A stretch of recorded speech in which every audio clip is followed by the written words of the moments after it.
New at 10 tonight, an audit of Health and Human Services has some migrant advocate groups sounded the alarm over the threat of migrant children being exploited for labor. So now Congressman Juan Siskomani telling News 4 Tucson investigators he's introducing a bill that would help solve these problems. Our chief investigative reporter, Chris Nylander, breaks down what we know in tonight's News 4 Tucson investigation.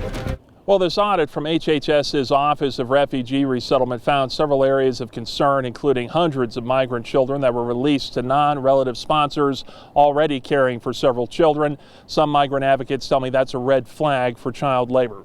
There's not much follow-up once they put a child in a sponsor's home. Jennifer Podcool is the vice president of the advocacy group Kids in Need of Defense. She is concerned by the result of a recent audit of Health and Human Services that found more than 340 migrant children were sent to non-relative sponsors who are already caring for multiple other children. A major risk factor, she says, for exploitation.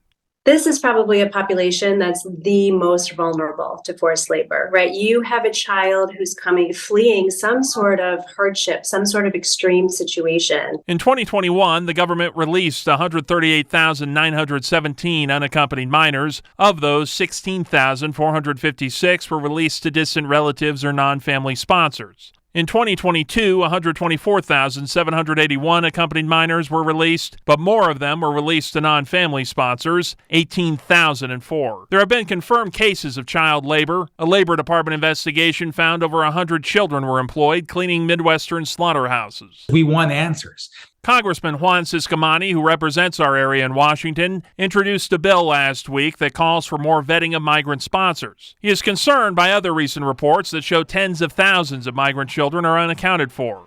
There's 85,000 of them that are unaccounted for. The audit has him even more concerned by what some of these children may be going through. This is just another example of the terrible border situation that we have, and this is one of the saddest parts of that broken system. But Podcool disagrees with the need for new laws. She wants more enforcement of the policies already in place. I don't think new legislation adding requirements is necessarily what's going to move the needle on protecting these kids. In southern Arizona, Casa Elites is the largest shelter for migrants, but does not handle unaccompanied minors. Executive Director Teresa Cavendish tells the News 4 Tucson investigators for the migrants they deal with, quote, once the individual is released from custody and arrives at the shelter, part of our role is to assist the migrants with contacting their sponsors or family and arranging travel to their stated location. If the person is unable to travel to that location for some reason, such as a sponsor change, we assist them in submitting the new sponsor information to the appropriate DHS agency. In light of the audit, she supports any measures that would make the children safer. Anything that we can do is important for their safety and security. We definitely need to know that they are going to families and sponsors who are safe, and we need to know that people are checking up on them to make sure that they are not being exploited while they're in our country. A bill similar to Siskomani's was introduced last legislative session but failed to pass. Siskomani says he hopes this time around the need is clear. We'll keep you updated. If you have a story you'd like us to investigate, email us at investigators@KVOA.com or call our tip line at 520-955-4444. Investigating for you, Chris Nylander, News 4 Tucson.